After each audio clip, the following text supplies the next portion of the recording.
we're back with another episode of the Pop Culture Cosmos. It's Gerald Glasser coming right back at you here from Pop Culture Cosmos, Game Source, Inside Sports Fantasy Football, and of course the Lakers Fast Break. We truly appreciate everyone out there. This is all of our great shows, and if you can, please give us that 5-star review wherever you get your podcasts. Plus, if you could like, share, subscribe to get the latest notifications on when we go live on the air with the latest Pop Culture Cosmos. Also, as well, you can go ahead and check us out today on popculturecosmos.wordpress.com. Of course, the latest news and trends in pop culture posted each and every day at Pop Culture Cosmos on Facebook.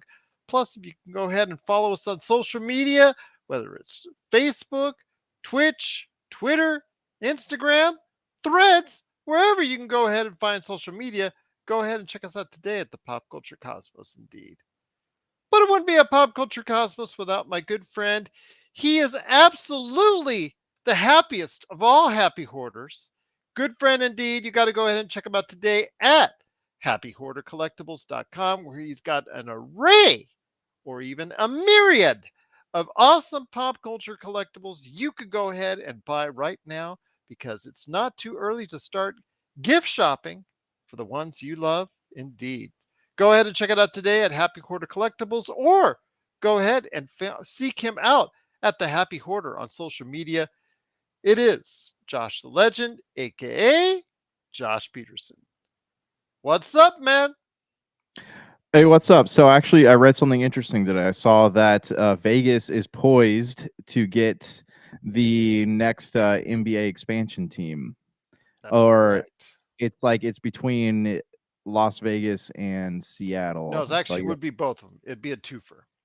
got it. Okay, all Because right. Because I know. it would even numbers. They would want to keep it even numbers. So Commissioner Adam Silver said earlier this week that he's got to get a TV deal done, because, they need more billions with the NBA. So after Yeah, they get the TV deal done, then they're going to consider getting more millions in on two individual outfits, units, whatever, going ahead and buying into two expansion teams in Seattle and Las Vegas. So yeah, looking that's forward to kind of that. cool though. I mean, I feel like Seattle. I don't understand Seattle because from it's just like they don't really take care of their city, but like Las Vegas, there's a lot of pride there.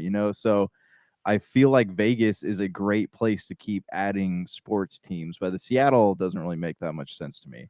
Well, Seattle did have the Supersonics, which unfortunately lost a team somewhat unfairly that moved to Oklahoma City to become the Oklahoma City Thunder. I will say though, in defense of Seattle, which I just visited earlier this year. In fact, I've visited a couple times within the past year.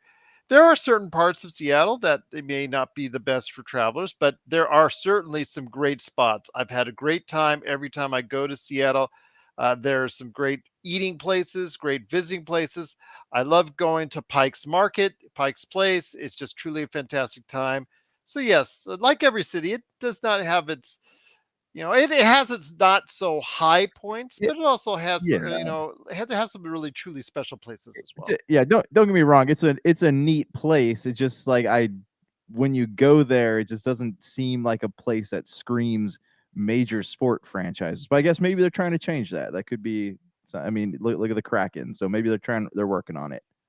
I can tell you right now, though, I had a lot of fun. I go to the Museum of Pop Culture, which is, you have to go. They've got a great area where there's nothing but museums, but the best one, for me and for you, would be, I can say that pretty clearly, the Museum of Pop Culture. Tremendous area to go ahead as far as check out. A lot of cool stuff, a lot of cool modern pop culture stuff as well. I've actually shown that to you as far as video and pictures and whatnot. My first time in Seattle, went to Microsoft. I've gone to the video game stores in that town. Video game stores are pretty good there. So yeah, a lot of good things to go ahead and check out. I think still in Seattle, yes, like every city has its highs and lows, but there's certainly some great highs to be found in Seattle indeed. Yeah, yeah. I mean, I enjoyed the markets and the museums, and maybe I just need to see more of the city. But to me, I've been to Vegas. I'm familiar with Vegas. Vegas just makes more sense. Not right now. I got in the car. It was 125 degrees. Doesn't make too much sense right now, my friend. Oh, too hot. It's You too know what's hot. funny is that when you're somewhere where it's, like, really hot and you're like, "Oh, man, I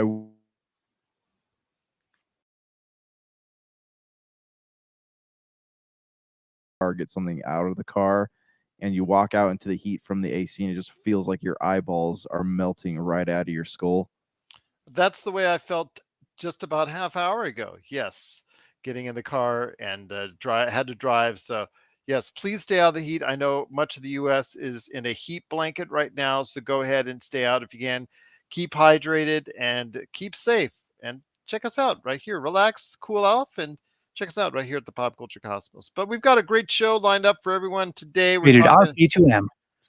We are. Sorry. We were talking a lot of Xbox. We're talking a lot of SAG striking, and we're also talking about Mission Impossible on today's show. So we got a lot of great conversations, you know, on the way for you. So looking forward to it. But starting off the conversations for today in pop culture, you would have to probably say it is Mission Impossible for Tom Cruise. Mission Impossible Dead Reckoning Part 1, first weekend, first 5 days, $80 million. 235, $240 million worldwide in its first weekend at the box office. International is pretty strong in most places. Domestically, it kind of not did as well as hoped, which may be some telling signs about the overall box office health as well. So I will say that the cinema score leading out from everybody that is watching it is an A. Plus, also, I think that the Metascore is still from Metacritic around the 80, and of course, the Rotten Tomatoes is in the high 90s. So, by all means, I think that unlike Indiana Jones and the Dial of Destiny, which did not get as favorable reviews, I think that this still has a chance to go ahead and earn back quite a bit of its money that it costs to go ahead and make. Alright, so are we saved? Are movies spared the guillotine? Not yet. It's kind of like halfway sliding down because Tom Cruise did not get an overwhelming victory. Again, it's a $300 million movie, so it still has to make quite a bit in order for it to even get to the profit margin. So I'm going to say right now it's still a little bit lukewarm, my friend. Alright, alright.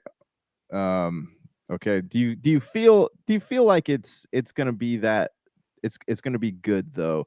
Because I mean, I'm looking at Oppenheimer and Barbie. Like, do you think between these three films that we could see a like life injected back into the box office? I think Barbie's going to pop off a good number, but we'll have to see in Barbie's second week. Oppenheimer is going to be there for the long haul because it's getting advanced word. I haven't seen the actual critic reviews yet, but the advanced word through social media because it will come out this week as far as the reviews for it.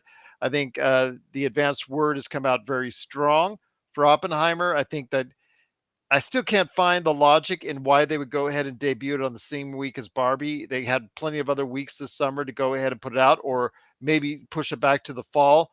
But you know what? Yeah. Oppenheimer and Barbie are coming out. But Barbie, I think Barbie's had some advanced ticket sales that see it, may see it have a nice opening. Yeah, I mean, they did some cool things publicity-wise, though, with Oppenheimer and Barbie. The posters of Margot Robbie sitting on what's his name?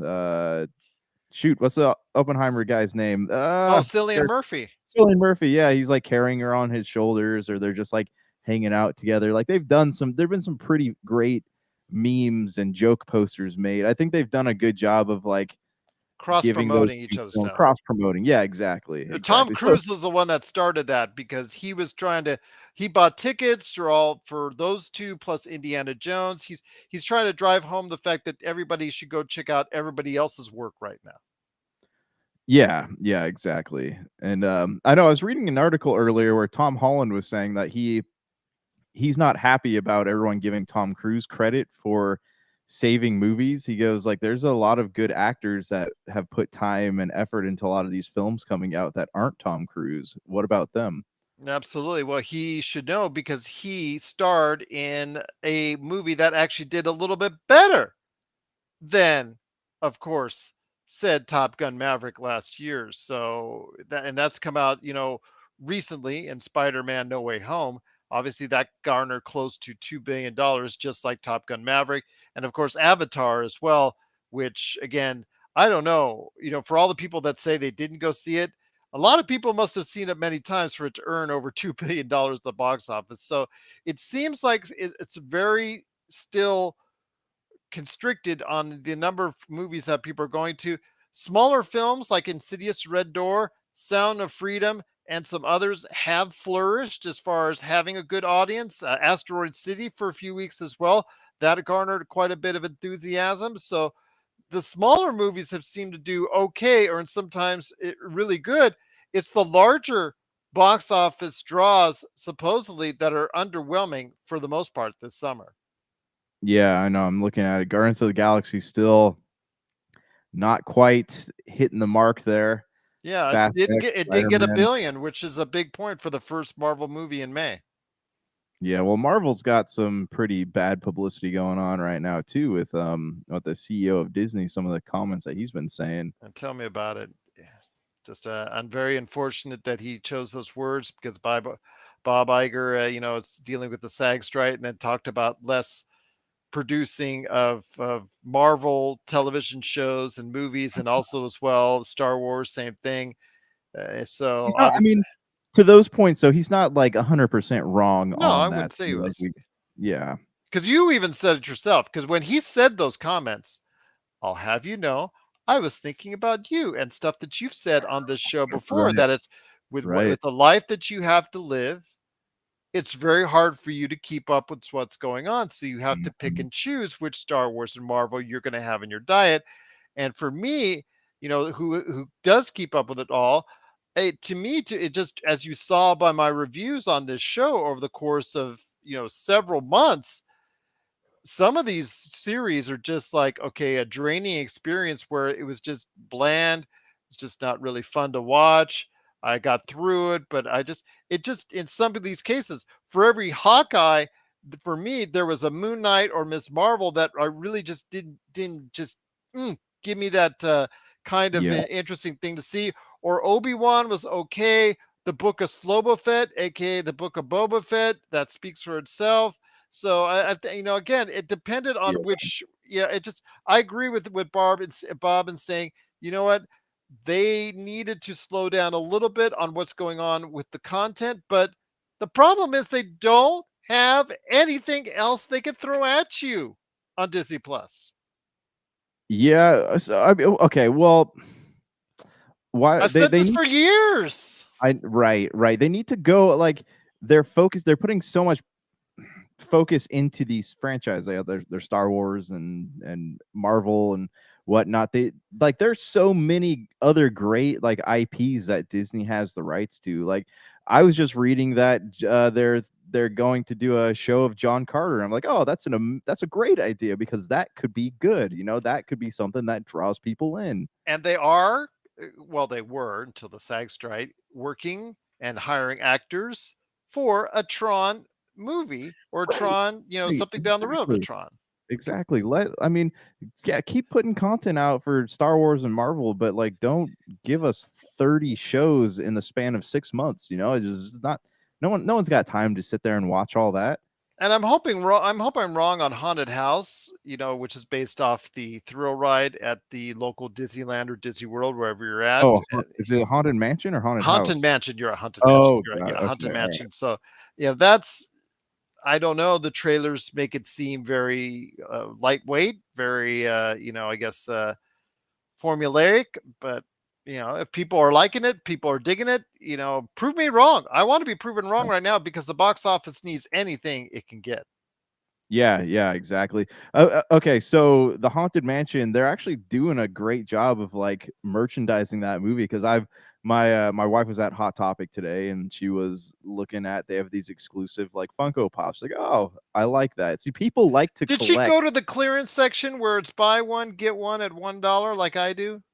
No, I don't think so, but I Okay, have because been there everybody far seems enough. to go to the back. I always fight people off at the back when they're so. Yeah, so I mean when I've been in there, like, yeah, I'll pick up some pop. I'll do the 10, $11 for 2 pops, but There you go. most of the time, like, at our Hot Topic, they just have, like, 3 different ones just piled high, so, you got to wait a while before they put new things in there.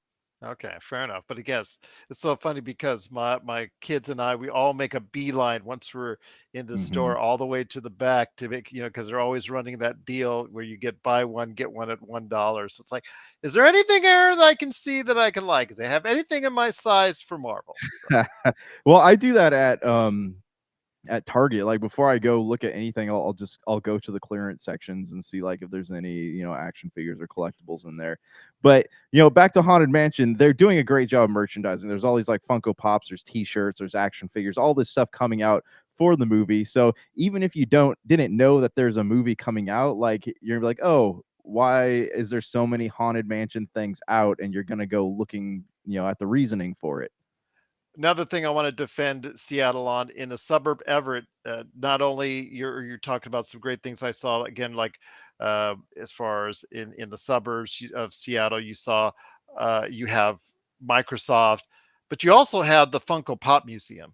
Yeah, I want to go That to one. is place rocks. I wish it was larger, but what you have there is really really fun and really really cool.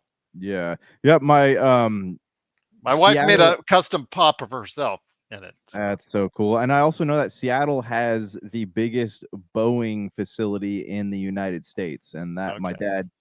dad goes there. I don't know, I mean, my dad goes there for work sometimes, but yeah, I mean, there are things in Seattle, Okay. but maybe I just need to explore more of the city. Just the parts that I've seen were like, oh, they're cool, but it's not it's claustrophobic. And they do have a great gaming scene there as far as the gamers are concerned. They do have a lot of great games gaming stores like Another Castle and Pink Gorilla. So big shout out to Seattle. I do want to mention that. But I will say though, getting back to close out this segment, Mission Impossible Dead Reckoning Part 1 has to have legs. In order for it to not be considered another failure, it has to have legs. It made quite a bit of money in internationally, but here it was kind of middling and underperforming for what the expectations are. Is again, people who are going to see it are really liking it. Do you think the word of mouth will help it long term? Yeah, I mean, I hope so. And it worked on me, right? Because I can't remember if I've seen any of the like older some of the or the later like Mission Impossible movies. So I went out and I bought the first one, and so me and my wife are gonna watch the first one and make our way through the Mission Impossible. She doesn't know that yet, but I've officially signed her up to do it. So Okay. um yeah, I mean, my interest is peaked, so I'm going to try to get to a point where I can watch this movie. I don't know if I'll get to it in theaters, but yeah, that word of mouth has worked on me, so I'm sure it's worked on other people too. What are your thoughts out there on the success or lack thereof, depending on how you see it, for Mission Impossible Dead Reckoning Part 1? Do you have confidence that this, like other Mission Impossible movies, will grow an audience over time, just like many of the other Mission Impossibles? I've seen a lot of all the Mission Impossibles. I have my thoughts on the various Mission Impossibles. I'd love to have this conversation with Josh down the road when he finally finishes. But what are your thoughts on Mission Impossible Dead Reckoning Part 1? Please let us know. Popculturecosmos at yahoo.com. Well, my friend, there's still more to talk about on today's program. Before we hit the half hour break, I want to touch on the Screen Actors Guild after a strike, which you know and I know is already underway. They're already manning the picket lines as we speak. I know you called me out of the blue, and you know something's always bothering you when you call me out of the blue with something like this. Like, Right. Gerald, I gotta talk about this. I gotta talk about what's going on with the SAG after strike. So the floor is yours, my friend. First off, I bequeath to you. What are your thoughts right now going on with the SAG after strike that could last for a very long time? Okay, so I'm gonna say something controversial at first. All right, so don't. But I'm gonna backtrack on it. So let's put the picket signs down. All right. So I was like, oh hey, this is weird to me because like these actors already make like millions of dollars, but I didn't realize that the issue was a little bit more complicated, right? So I I I see like the the actors that make less money, the stage actors and people in like the indie flicks. Like I can see this having a bigger effect on them than it does like the ones who make, million plus dollars per movie. But then, as I was digging into, and I saw that, the whole thing with like AI and streaming rights, like streaming was supposed to revolutionize the film industry, but I didn't even know that these actors weren't getting a piece of that, a No, piece of that pie. think of it like the music and the musicians a couple years ago really going against Spotify because they were not really getting much at all from the Spotify revenue, and they fought hard to get a bigger piece of that pie. It's not just the 10 million or $20 million actors. Remember, the Screen Actor Guild covers thousands of individuals that you see on television and film and work in the industry. And when it comes to money, first off, it's the better pay is for the irregular everyday individual that works on these in the background or works as co-stars that live on a job per job basis still. Then you have, like you said, the streaming rights as far as everyone that works on streaming, especially the stars, the big stars that work on all these films that go to streaming, or like they let's say Mission Impossible right now, Dead Reckoning Part 1. What happens when it goes to Paramount Plus? Do these actors get an extra cut because it's been seen millions of times on on Paramount Plus? I mean, they get it from DVD and videotape, or actually not videotape, but DVD or Blu-ray rights that they kind of reserved for themselves a long time ago. But when it comes to streaming rights, they really haven't. That technology hadn't evolved the last time they went on strike. Yeah, and this kind of coincides with an article I was reading, or an interview I was reading with Matt Damon, that he had actually said lately that streaming platforms kill film revenue. Like there was a time when a movie didn't do so well in box office numbers, but it got new life, when it hit DVD. Hellboy is a perfect example of that. Like that, then the first one didn't do so great in box office, but when it hit DVD, that's what got the sequel going, because it made a ton more money when it came out, and actors got paid. They got a piece of like the DVD sales, but streaming, they get nothing, or they get next to nothing. And because it's so cheap to like subscribe to a streaming platform or rent something digitally, you don't see those returns, and thus these movies don't make as much revenue as they once did, and that is affecting actors having to pick and choose what kind of projects they do. They can't just do everything nowadays, because they need to do things that will keep them keep their bills paid. Absolutely. But again, that's the thing. It's like for every Scarlett Johansson or for every Robert Downey Jr., there's hundreds upon thousands of Screen Actor Guild members that are on a work by work, job by job with with the dream of becoming, like those individuals that are the I don't want to say stereotypical, but are the what everybody thought? Oh, struggling actor. He's working as a waiter or waitress or somewhere other job as far as it's concerned. A lot of these actors are working other jobs Yeah, because they cannot sustain themselves on what they make as an actor. especially now. Yeah, It is it's sad. It's very sad. And hearing, there's a couple of things, like Bob Iger's comments, talking about how like what they want is just, what does he say? It's like irrational or something like that. yeah, And just the usual. It's the usual talk from the studios at the beginning of the strike. Then they all get kind of nasty at each other during the course of this. You've seen this before, Josh. They right, all get nasty. Then by the end, it's all kumbaya and they love each other again. And we're so glad yeah, to happy finally getting everything underway. But that's going to be 6 to 8 months down the line. I The know. Writers Guild is already, it's been out of on strike for quite some time already. So right now we're still at the nasty portion of the strike. Well, I mean, everybody's gonna go hungry. It sounds like, for the next 6 months, because there's no work, or it's gonna be like when COVID. There's a stoppage of work, and movies like slowly trickled out. But now, like that, it seems like that's gonna happen again, right? We're gonna have this year. We'll run through to the end, but next year, films that are supposed to come out won't be coming out, or they'll be delayed, or not as good quality as they should be.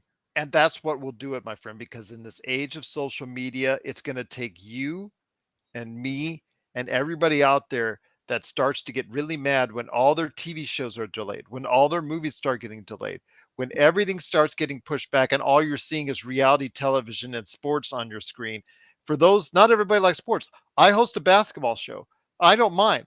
But for those who don't like reality shows and sports, there are millions out there that want their television shows, that want their Marvel, that want their Star Wars, that want their DC, they want their everything on that as far as what these projects were being worked on.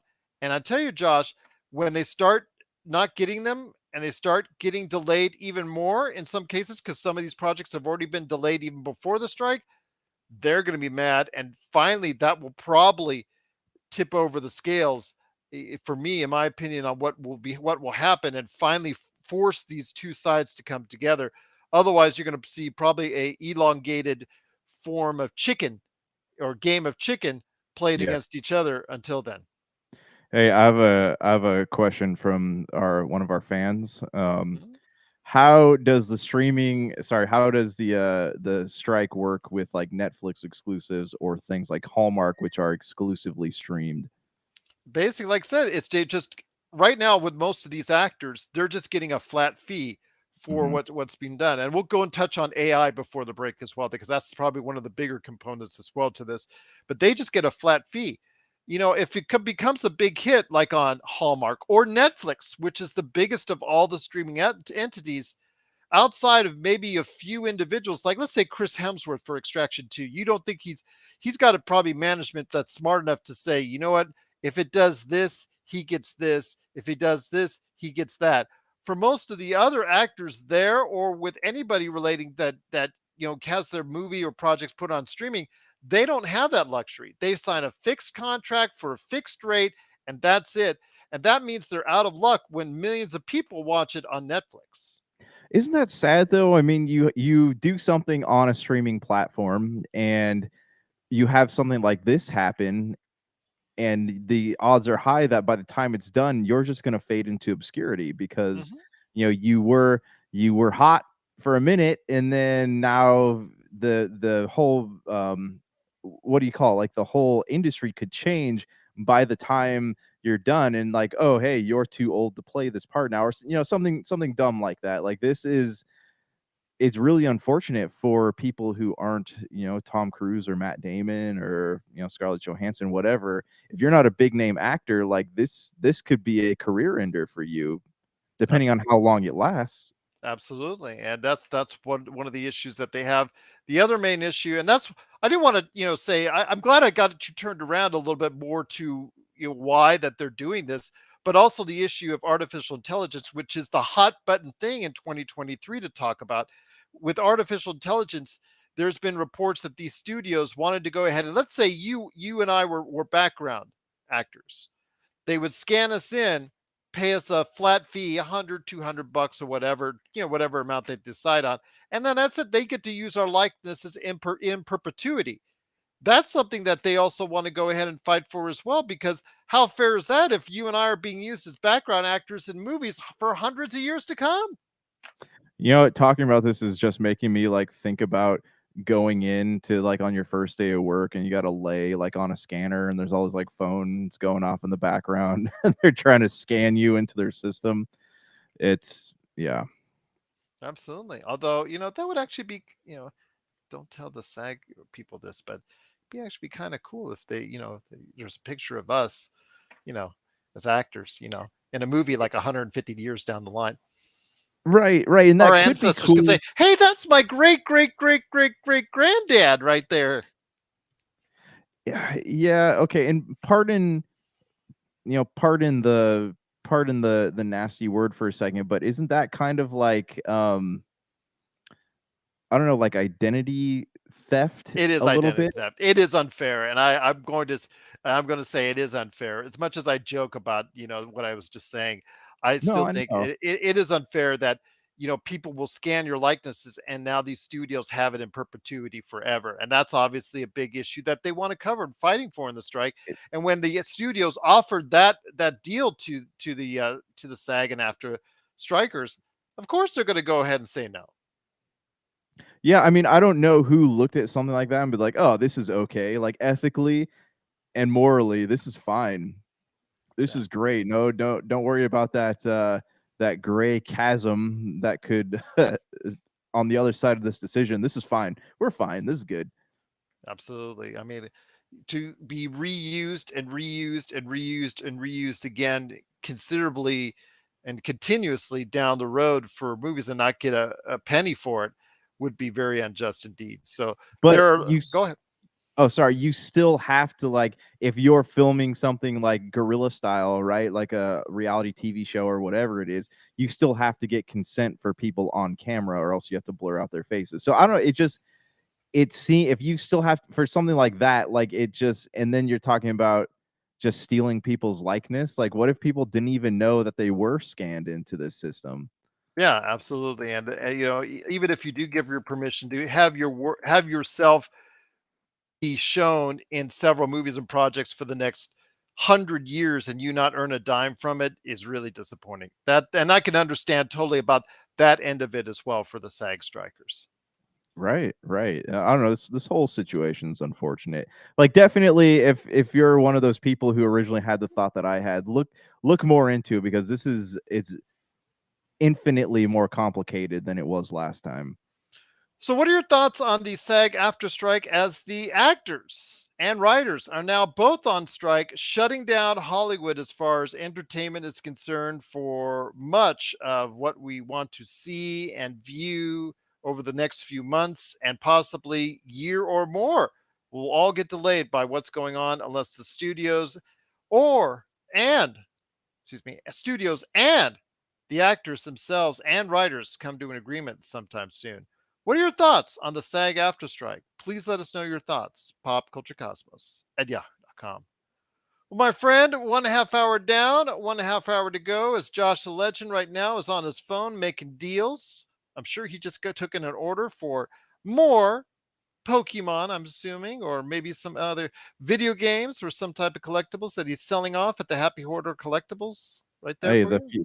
the futures and assets, man. Like, yeah, I mean, I personally would not pay $30 for a pack of Pokemon cards, but a lot of people paid me $30 for a pack of Pokemon cards today. So, uh, again, it's just assets and assets. The future currency is assets.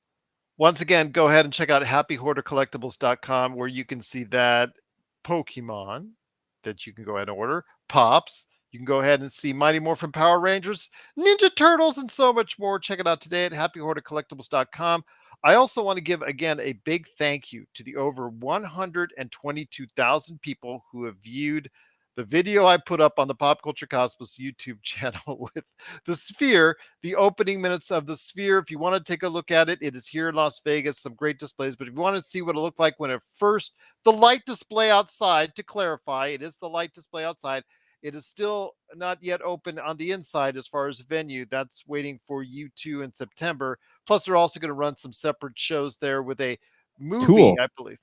I saw Yes. Tool is going to be playing in 2024. That's cool. Yes, inside, and everybody's pushing for Imagine Dragons because they're Vegas guys to go Mm. ahead and play there as well. But there's also a Darren Aronofsky movie that you can go ahead and check out. That once everything is up and running during the week, that you can go ahead and check out the display inside. But the display outside is just awesome, and you want to check out the first few minutes.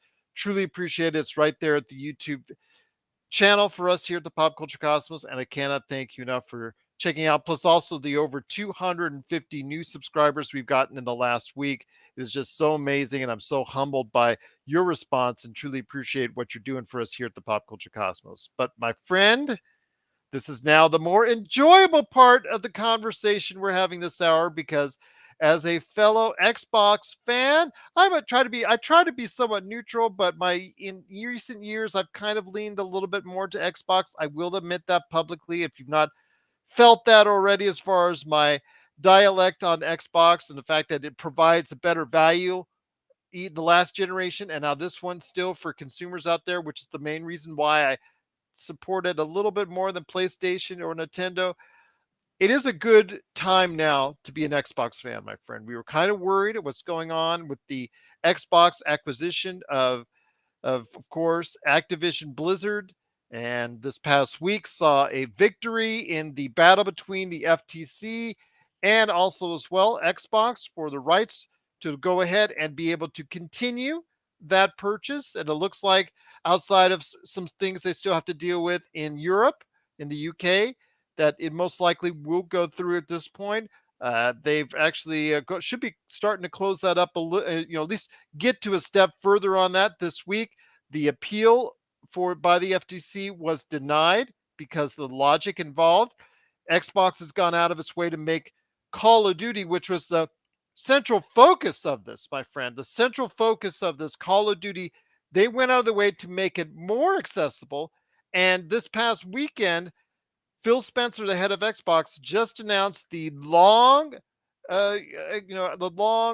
awaited, agreement by PlayStation and Xbox for a continuous partnership when it concerns Call of Duty on the PlayStation. The Xbox had put it out there for quite some time. Funny though, Josh, how it was until the ruling of the FTC court case and the denial on an appeal. Funny how that happened before PlayStation signed on the dotted line. This is such a weird thing, all right? Because I'm looking at the FTC, right? They clearly have bigger fish to fry than things going on in the video game industry. Like, look at They've there's lost their last four cases, my friend, so they don't look so good right now. right. So they have like, they have oil companies, tech companies, all these other things that they could go after. So part of me wonders if Sony is like maybe grease some pockets to get them to look into this or what's going on. But There was like, some favoritism there, which was it's very absolutely surprising because where is Sony based out of as far as their Japan, right? Like, yeah.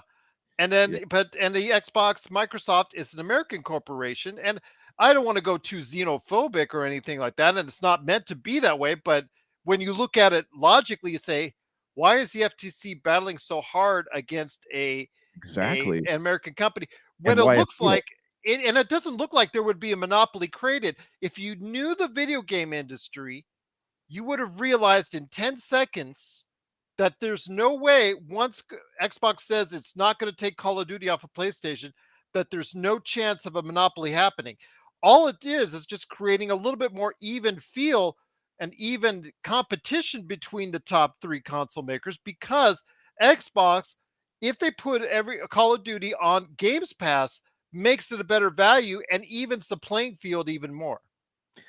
Yeah, this whole thing just baffles me because all along Phil Spencer's been saying, "Hey, we're not making Call of Duty." Like that was the big concern. He's all along, even before any of this kicked off, he Even when said, I was arguing he should make it exclusive, he was "Yeah, arguing I'm going to put it yeah." on PlayStation. He's like, "You know what, Gerald? No."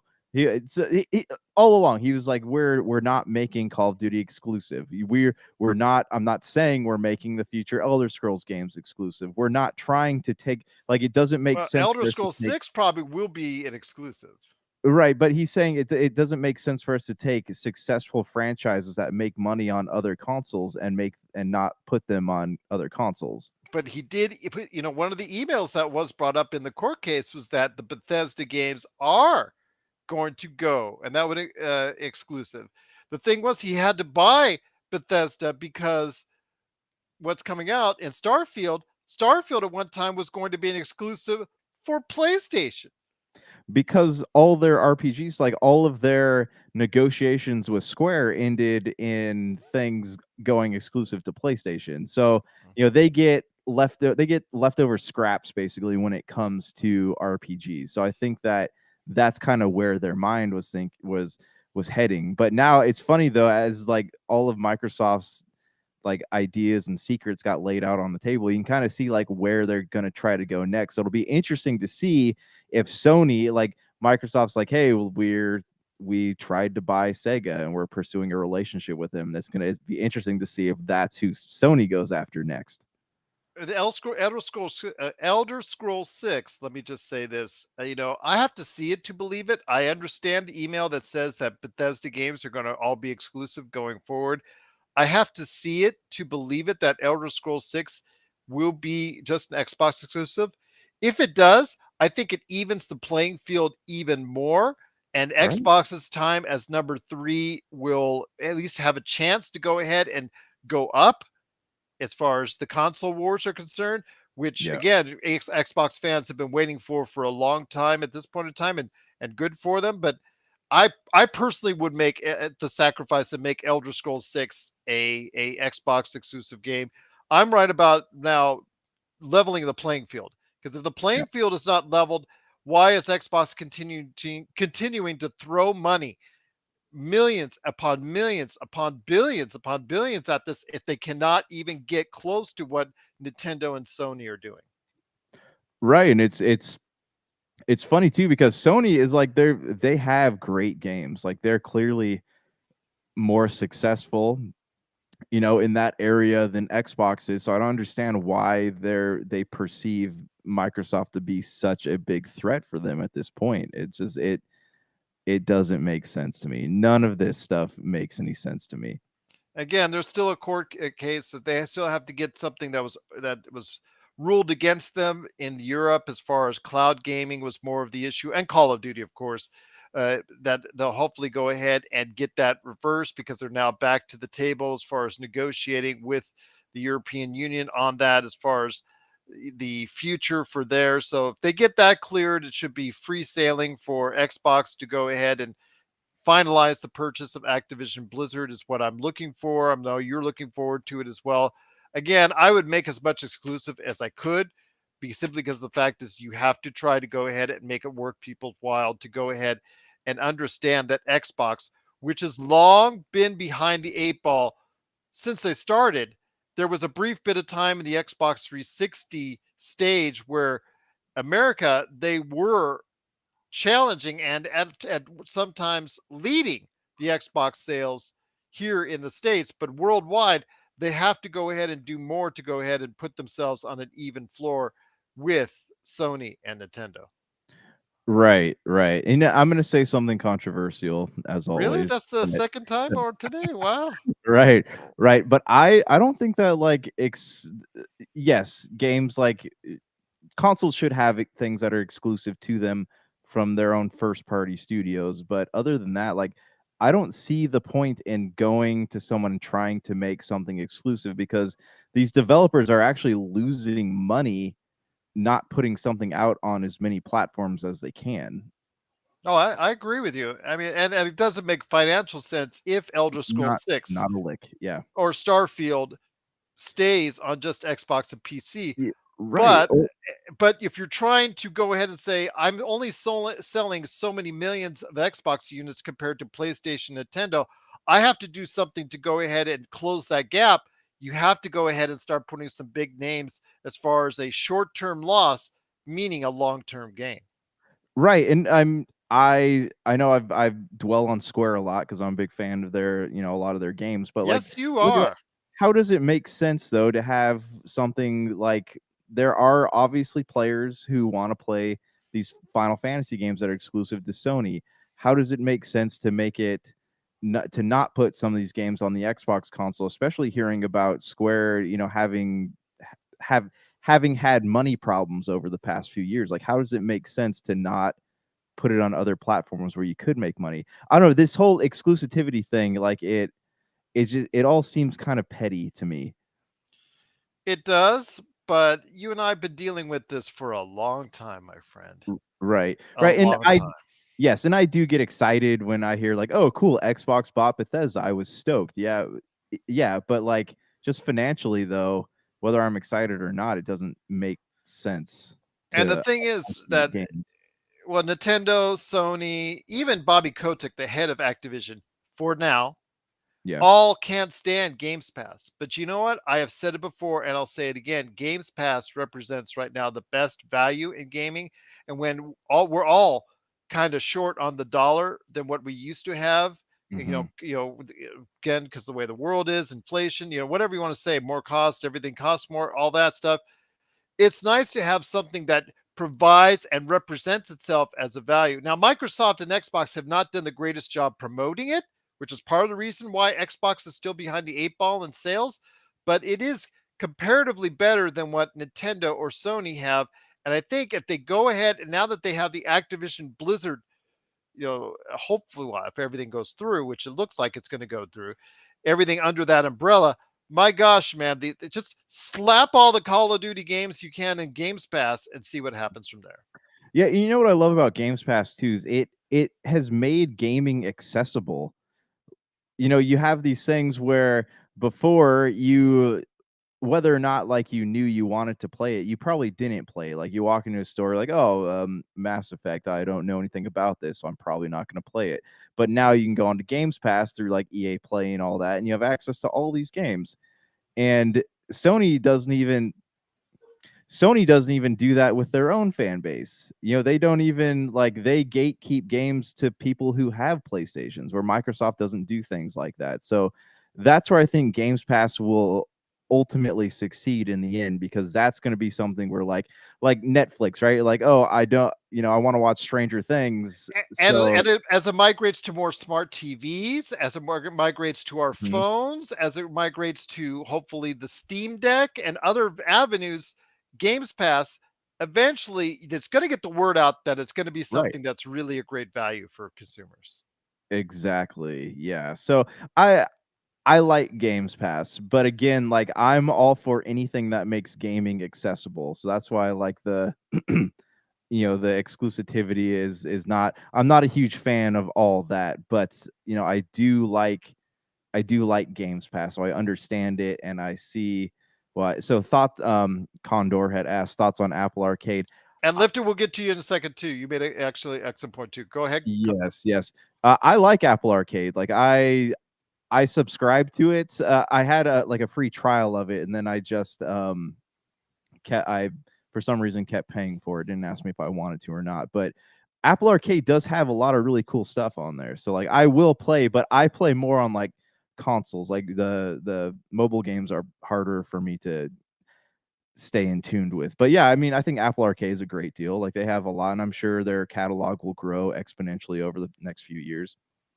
Thank you for the kind words, Condor. Truly appreciate it. Also, as well, Sky Dweller, thank you so much for appreciated the kind words as well. I want to go ahead and touch on what Lifted was saying. Once again, it is the Pop Culture Cosmos. It is Josh Peterson along with me, Gerald Glassford. Thanks so much for watching, listening. Truly appreciate it. Want to go ahead and touch on what Lifted was saying before we head on out, my friend, and before we touch on ID at Xbox. So that's something I want to go ahead and talk to you about here with all the games that are coming out, the indie games that is such a great part of Xbox, and another reason why people need to get Xbox. But the one thing I wanted to ask you, my friend, is Lifted was talking about wondering why the exercise gaming market at this point is just not that good and it's not that successful. I mean, the last big hits we've seen, as I mentioned to Lifted, that I can remember, to be honest with you, was of course the outrageous fad, which was Wii Fit, which That's right. as That's a right. hoarder, I'm sure you have your share of Wii Fit boards like stacked up again, on top of each other. I know whenever I go to Retro City Games, they still have the nice collection there. It's like how high does the tower go, full of Wii Fit boards, but also as well Connect. At the height of Connect, there were some really sound and really good exercise, which I utilized as far as active software that actually got you good and that actually got you exercise, got you pumped up, and actually gave you a good workout. But since then, it's really been very much of a missing thing. Yeah, you know, it's weird. I think that much like exercise itself is it's a matter of will, you know, and a lot of people like the idea of playing these exercise games, but then when it comes to, so they'll go out and they'll buy the peripherals and they'll buy the games. When it comes to execution, they just will kind of fall off that wagon pretty quick. You know, I like you said, Retro City Games has all the Wii Fit pads. I remember working at Best Buy and like I sold like Zumba on Xbox 360 to like, you know, at least 30 moms, you know, every month. On the So, but Connect too, when on they the put it on the Connect, yeah. Right, so, like but, you know, and then, like, even my own mom, like, I would go and, like, look in the cupboards where, like, she keeps her movies and stuff, and there's a copy of Zumba, and it's just covered in dust because she hasn't touched it since, you know, that 1 week that she used it. So I I I think playing these exercise games is a matter of will, and I just don't think a lot of people have the will to play them consistently, so that's why, like, sales on these games have gone down significantly. I know my kids asked me, and I got them Just Dance 2023, which is a really fun game. Love the music set on it, and that is a game that you technically you can really do some good exercising to if you want to, but it's also more of a dance rhythm game as well. So it's something probably the best thing right now, or the most notable thing, that it could be close to resembling a video game dealing with exercise. And actually, with the rings, the Nintendo rings, the game Yes. Those that's were those were awesome. Yeah. the Nintendo exercise game. That's the only one other I can remember that actually has earned that type of notice as far as an exercise game is concerned. But Just Dance series has made a ton of cash under the radar for Ubisoft year after year. Oh yeah, I mean, because I coach esports at the school I teach at, and Just Dance is like one of the most popular games that we offer. So yeah, there definitely is still a market. Some people like that stuff, but I think the moment that like game journalists and reviewers started assigning the term fad to exercise games, I think that's when we ultimately decided that it would not be popular anymore. I, Endorphin, I'm not I was gonna ask that. sure. Yeah. I like it, but again, like every Guitar Hero that came out did worse and worse, as far as its returns did. I Yes. love the Guitar Hero games. I'd gladly play another one. And that's the thing. You absolutely might, because the reason why, Endorphin, the reason why, Josh, is because if the sale goes through with Xbox and Activision Blizzard, guess what they have in their IP listings as at Activision? It is a Guitar Hero series. So we could see a games as a service Guitar Hero. That was suggested. I will give the folks at IGN a credit on that. They popped that idea out there, is putting Guitar Hero back as a games as a service, and just providing new songs, and you buy the ones you want, and you don't, you ignore the ones you don't. You just download them whenever you want. As far as it's concerned, you buy them like microtransactions on the ones that you want. I know they do it already with some rhythm games for the phone and some other stuff as well, as far as just putting the games you want. But I could see that happening for that, and for also the competitor Rock Band, that coming back as well, if that's the case. But right now, the music market, for the most part, outside of some rhythm games for the phone, are not exactly there right now. Yeah, yeah, and if they were to repackage like Guitar Hero 2 and say, "Hey, we didn't, we remastered the game and you could buy the peripheral for it," I would absolutely eat it up. There No you go. question about it. So tell you what, though, what are your thoughts out there on some exercising games and also some rhythm game market? Are you interested in getting back into it? Please let us know. Popculturecosmos@yahoo.com. But before we head on out, my friend, I know you want to touch on this because I asked you to check out the latest ID at Xbox, touching on our Xbox back half hour and continuing that before we head on out. ID at Xbox is the showcase for indie games that are coming to the Xbox. Some are exclusive, some are not, but they did have a great showcase there for you. I figured there was one character and game in particular that you would love to see. Did you get a chance to check it out, what that is? I did. It definitely was not Croc, but No. rumor is there is a Croc remake coming out. Gex, yeah, Gex looks. That's a limited run game. Yes, that's correct. They announced that on their own limited run conference that they had. But the game at ID Xbox that I think you would like, because you've talked about this as one of your all-time favorite characters, is Hellboy. Yes, yeah, I did. I saw the gameplay. It is beautiful. All right, let me just like. I'm excited about this game because it is absolutely breathtaking. It's like you're turning the pages of the comics and you're playing the panels. It's called The They Web don't. of Wired, and the Wired is spelled Wyrd, just so that everyone know. Yeah, there aren't a lot of games that like can truly boast about looking like this. Like it looks like it literally looks like you're opening a comic book and playing what's going on inside the comic book. Like the art style is the same. The combat system looks really cool. I'm just curious, like, what made this come out as like an indie title instead of a AAA title? Because there's enough mythology in the Hellboy world, and it is perfect to be one of those like action brawler type games. So why make it a smaller experience instead of a big one? True, but it just seems like I think the fact is that when it comes to Hellboy as a property, it's just not garnered enough volume, not garnered enough interest, and people still think it's somewhat of a niche as far as following that loves Hellboy. So I think that's probably why the major studios kind of shunned away from it and why it had to go to an indie title. Although if it is embraced by the community, it could see a lot of success there. Yeah, it's funny because like Hellboy is incredibly popular, but it doesn't have like the mainstream following like Spider-Man and Superman and things like that. So, yeah, hopefully putting it out on more platforms, video games and whatever else might be in Hellboy's future is going to give it that kick it needs to give it a wider audience. That's what I'm hoping as well. But the only thing I'm bummed about it when I saw the video is that no Ron Perlman, my friend.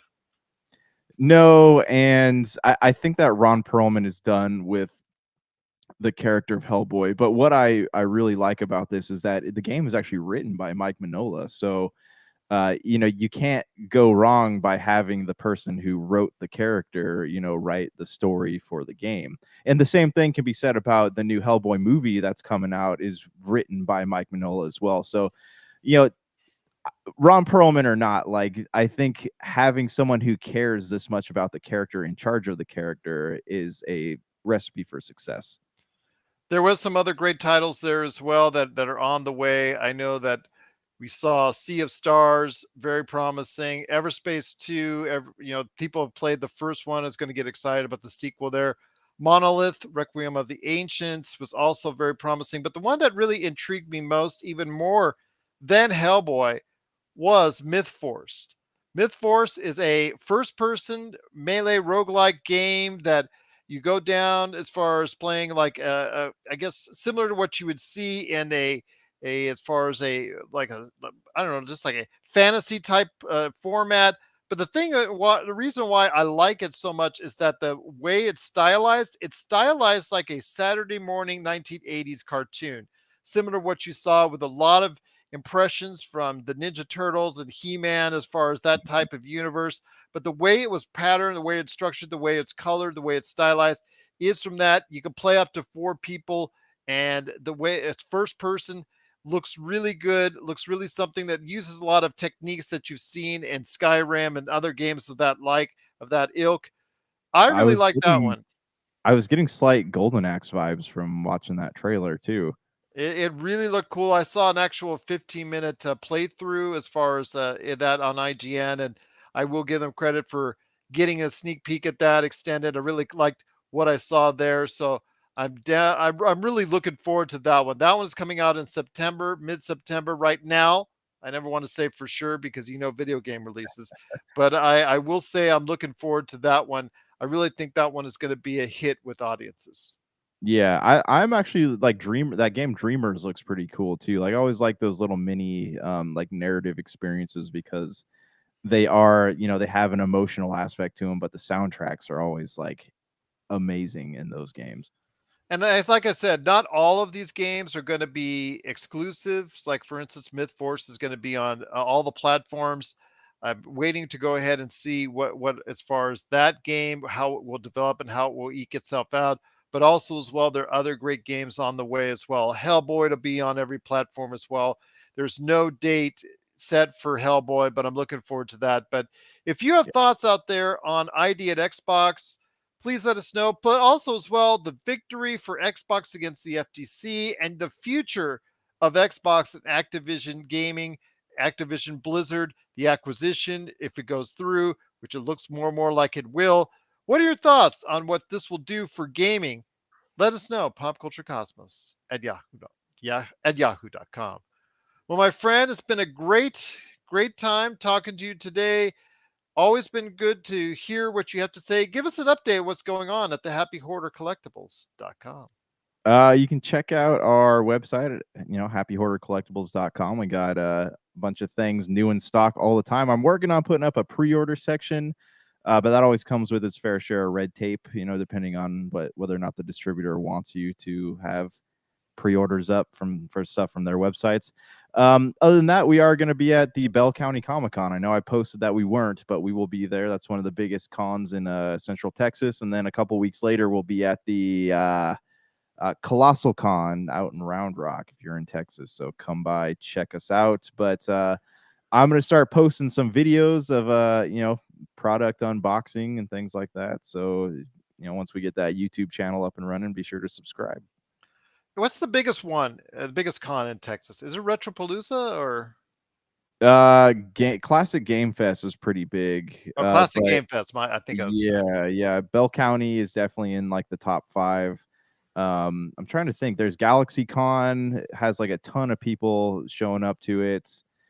There's a lot. There's a whole lot. I know they just had one called like superheroes and it's like a superhero Comic Con or something like that, and they had like Andrew Garfield and a bunch of other Marvel stars there. So there's And that's another thing at the SAG after strike. You can't even go do any work at cons. You can't so sign that, autographs. that's what I'm wondering too, because you have with Bell County and these other ones coming up. Like I wanted to go to Galaxy Con to meet Charlie Cox, but now I'm wondering if they're all going to have to pull out because of that. But also, like if you're into anime, like it is a good time to focus on a lot of the voice actors being there because they're not so much affected by this. Well, there's still also voice acting as far as anything relating to SAG after. They've said no. You can't even publicize anything on social media. You can't go to cons. You can't do voiceover work. You can't do anything. Even like people who only voice act in like anime and stuff, If they got a they're SAG card, that's pretty much frowned upon right now, oh my my friend. gosh, crazy. I Yep. didn't know that. I thought that was a whole separate entity. Wow. Mm-mm-mm. No, no, they Huh. drew the line there, so they're drawing on everything right now. It's easy to say that at the beginning of the strike, but when 2, 3, 4, 5 months come down, if it's still they're still on strike, it's going to be Yeah. harder for them to say no. Jeez. Absolutely, Yeah. but Well, they're trying to starve them. It sounds like. I think that's what the studios want. But I'm hoping that that's not going to be the case. I'm hoping that'll be a quick resolution. Although I'm not counting on it. My money said they're going to drag this out because there's so many issues that both sides are very far apart on. It's not a good time though for us, most importantly, the viewers and listeners and people who enjoy entertainment. That's for me the biggest part about this. We're the biggest losers in all of this. Right, right. And as for the actors, like eventually nobody's gonna get paid anymore. So Yep. there has to be an agreement that gets come to sooner rather than later. Hopefully. You know, Hopefully, Ron Perlman had said they're not gonna start the studios probably won't start negotiating until actors are losing their houses, which is a sad commentary, but he's probably right about that. I think that was made in response to a studio executive who said that very thing, Yeah. but Yeah. So only in the most profane way as possible from Ron Perlman. yeah, as expected from Ron Perlman. Gonna be a messy time here for us at Pop Culture Cosmos, but we'll keep updating you what's going on with the SAG after strike. Of course, everything going on with Xbox, Activision Blizzard. We'll have more thoughts. Also got Don Fobbs coming on the way in the near future talking Emmys. I've also got Himanish Goel coming back talking about entertainment in India. Hopefully I can get TJ Johnson to talk about Xbox. Of course, John Orlando at the end of this month talking pro wrestling and the state of pro wrestling. Jamie Monroy talking video games and so much more. And of course, Josh the Legend and Melinda as well. Check out what she's doing all the time on the PC Multiverse and what she does in Vampires and Vitae and Wild Beyond the Witchlight with Whiskey and Wine. So for Josh Peterson, this is Gerald Glassford. It's another beautiful day in paradise right here in the Pop Culture Cosmos. We thank you for listening. And here's hoping you have yourself a great